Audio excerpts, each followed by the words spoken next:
The porch light flickered when I stepped out of the car. It was past midnight. The air bit through my coat, 15 degrees, maybe less. I saw her then, my sister, curled up in the dog kennel, bare feet, shaking hands, her lips the color of the snow that covered her. When I opened the latch, she didn't wake. She whimpered, like the dog that wasn't there anymore. I wrapped my jacket around her, lifted her. She weighed nothing. Her skin burned cold against my neck. The house behind us glowed with warmth. Fireplace, curtains drawn. Inside, her husband stood in the doorway, shirtless, a drink in hand. He didn't move when I carried her past him. "She miscarried," he said, voice flat. "She's useless now." I stopped, looked at him once, then kept walking. He laughed under his breath. It was 15 degrees, and she was almost dead. I put her in the car, started the engine, called the hospital.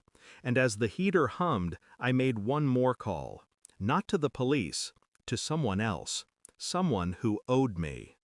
At the hospital, the nurse said the word hypothermic like it was something clinical, something that could be measured. I knew better. It was something that crawled under the skin and froze the will to live. They said she'd been outside for hours. He told them she wandered off. He told me it was an accident. But when I went back the next day to collect her things, there were no blankets on her side of the bed, no warmth, no trace of her life inside that house, only empty drawers and a closet filled with his suits.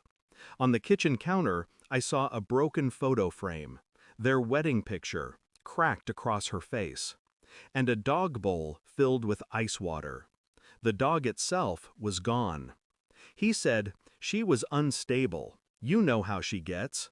He said it with a smirk that told me he didn't believe a word of it. People like him never do.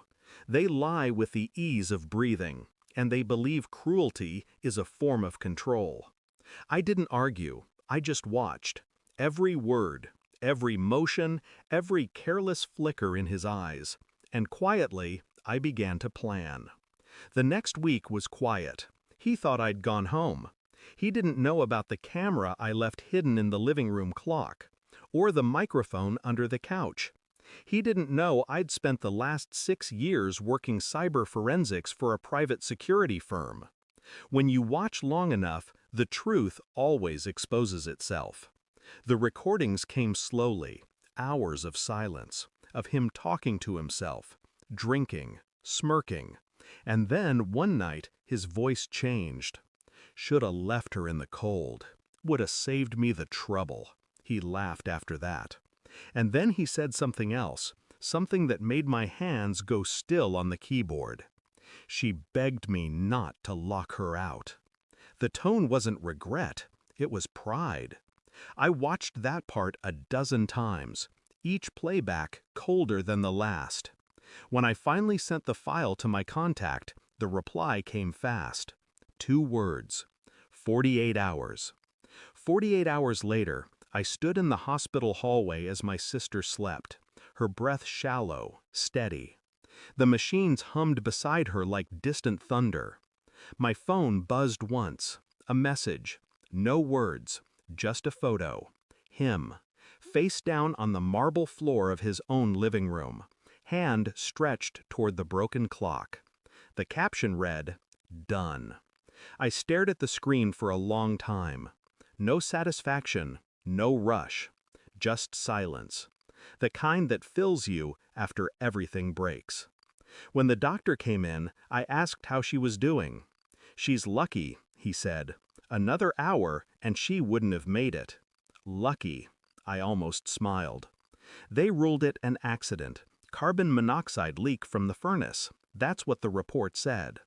I visited the house the next day. The police tape fluttered against the wind. Inside, the air was still. The photo frame was gone. The clock was gone too. I stood where he'd fallen, stared at the spot on the floor where his blood had soaked through the rug. No one would ever connect the dots. No one ever does when revenge wears the mask of coincidence. Before leaving, I turned the thermostat to heat. For her, not for him. My sister doesn't remember much now. The doctors say it's trauma-induced amnesia. Maybe that's mercy. She thinks he left her. She doesn't know the rest. I don't tell her. I never will. Some truths don't heal. They only reopen the wound. At night, when I check on her, I see the faint scar on her wrist where the frost had bitten too deep. Sometimes she asks why I came that night. I just say, "You called." She didn't. But maybe, in some way, she did. As I drive home through the frozen air, I roll down the window, let the cold bite through me. It feels cleaner than warmth, more honest. Because in the end, justice isn't fire, it's frost, and it leaves no trace. Thanks for watching. Don't forget to like, share, and comment. Subscribe now to Cheating Stories Insight World for more amazing stories.